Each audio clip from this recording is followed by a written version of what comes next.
नमस्कार, welcome my YouTube channel. मैं हूं Deepak Verma. All in one channel में आप सभी भाइयों का स्वागत करता हूं। आज की जो वीडियो होने वाली है, इस वीडियो में मैं आपको बताऊंगा कि अगर आपने जो फ्लो ट्रैप होता है फिटिंग कर चुके हैं, वो टूट जाता है, जब क्रैश किसी गलती के कारण क्रैश हो जाता है, तो आप उसे कैसे रिपेयर कर सकते हो, मैं इस वीडियो में आपको पूरा दिखाऊंगा। अगर हमारी वीडियो अच्छी लगे तो प्लीज़ लाइक करें, शेयर करें, हमारे चैनल को सब्सक्राइब करें, ताकि जब भी हम कोई नई वीडियो डालें तो आप तक पहुँच सके। चलो वीडियो शुरू करते हैं।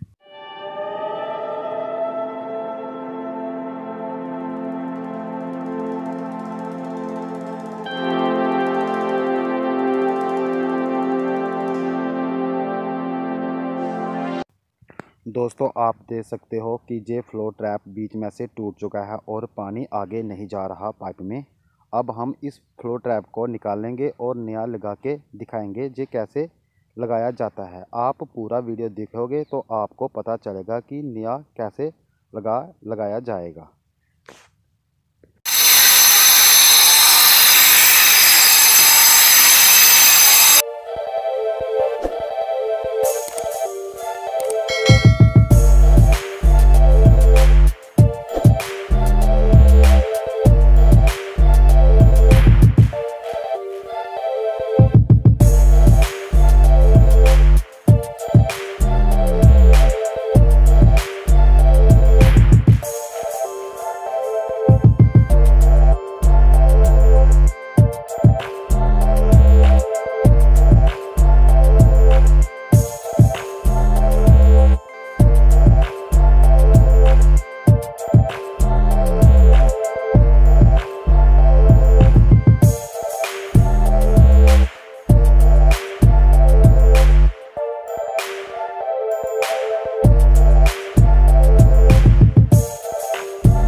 दोस्तों, हमारी वीडियो आपको कैसी लगी? अगर अच्छी लगी तो प्लीज़ लाइक करें, शेयर करें, हमारे चैनल को सब्सक्राइब करें।